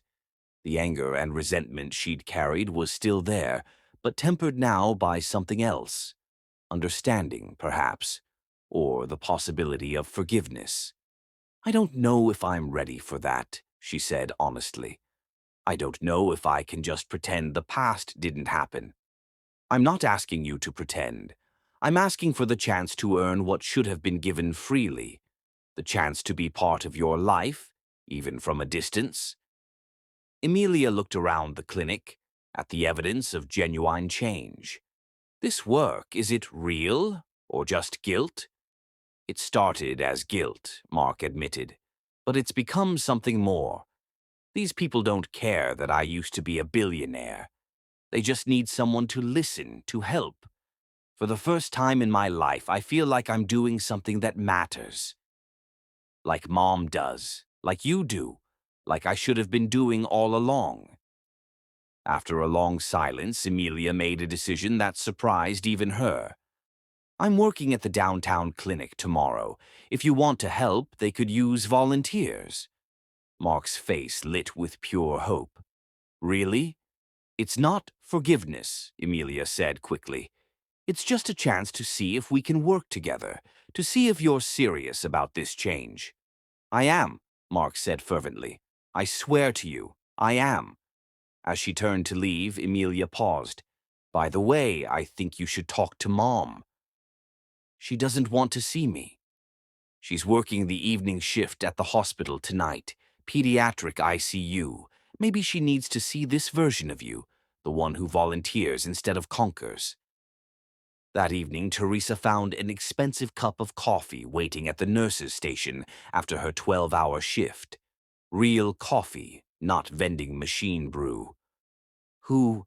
She began, then stopped as she saw Mark sitting quietly in the family waiting area. He looked completely different, humble, approachable, wearing simple clothes instead of expensive suits. I brought you coffee, he said simply. The way you used to like it. 2 sugars, extra cream. Teresa stared at him, then at the coffee. What are you doing here, Mark? I wanted to see you, to tell you something I should have said 20 years ago. Which is that you were right about everything, about dreams being worth more than money, about healing being more important than owning, about love being the only thing that matters. Teresa sat down slowly. Mark, ... I met our daughter today, he continued. Really met her. And Teresa, she's incredible. She's everything I never was, everything you taught her to be. I realized you did something I could never have done. You raised her to heal instead of destroy. She raised herself, Teresa said softly, because you showed her what good looked like, because you kept your promise when I broke mine, because you loved her enough to protect her from who I used to be. After a long silence, Teresa asked, What do you want, Mark? To make amends, to become someone worthy of having a daughter like Emilia. And Teresa ... His voice grew thick with emotion. "To tell you I'm sorry for everything, for the man I became, for the promises I broke, for the dreams I crushed. It's 20 years too late for apologies. I know, but I need you to know that losing you, losing the chance to be Amelia's father, it's my biggest regret. Not the money or power. Losing you." Teresa felt tears starting, hating that he could still affect her this way. "You didn't lose us, Mark. You threw us away." "I know, and I've wondered every day since how I could have been so blind, so focused on the wrong things.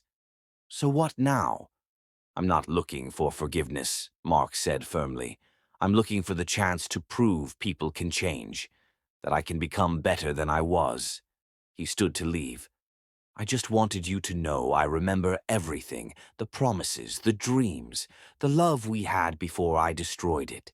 And I wanted you to know I'm finally ready to keep the promise I should have kept 23 years ago." "Which promise?" "To help you become the doctor you always dreamed of being. I know you're already a nurse and brilliant at it, but if you still want to be a doctor, if that dream is still alive, I want to help. Not to buy forgiveness, but because it's right. Because it's what I should have done when we were young and the world seemed full of possibilities." Teresa stared in shock. "Mark, I'm 42. Medical school is for... Medical school is for people who want to heal others. And Teresa, you've been healing people your whole life. Age is just a number." As he walked toward the elevator, Teresa called after him. "Why? Why now?" Mark turned back and she saw the man she'd fallen in love with under Virginia stars. "Because I finally understand that love isn't about owning someone. It's about helping them become everything they're meant to be. And Teresa, you were always meant to be a doctor. I'm just 23 years late admitting it." 6 months later, Dr. Teresa Rifen walked across the stage at VCU Medical School to receive her degree at 46. In the audience, Mark applauded until his hands were raw. Beside him sat Dr. Emilia Rayfun, now the youngest chief resident in the hospital's history, tears of pride streaming down her face. After the ceremony, they stood together in the parking lot, a family broken and scattered, now slowly learning to heal. "So what now, Doctor Rayfun?" Mark asked Teresa, using her new title with obvious pride. "Now we see if love really can conquer all, even time, even pain, even 23 years of mistakes." Mark stepped closer, hope and love shining in his eyes. "Teresa, I know I don't deserve another chance, but I love you. I've always loved you, even when I was too stupid to show it. Will you consider letting me spend the rest of my life proving I can be the man you deserved all along?" Teresa looked at him, really looked, and saw not the billionaire who'd broken her heart, but the young man who'd promised to help her dreams come true. "Ask me again," she said quietly. Mark dropped to one knee in the parking lot, in front of their daughter and anyone else watching. "Teresa Rayfun, will you marry me? Will you let me spend the rest of my life loving you the way I should have from the beginning?" "Yes," Teresa whispered, tears streaming. "Yes, Mark. Let's go home." As they kissed for the first time in 23 years, with their daughter laughing and crying beside them, the Virginia sky opened in the most beautiful sunset Richmond had seen in decades. Love, real love, had indeed conquered everything, even time, even pain, even 23 years of broken hearts learning to beat as one again.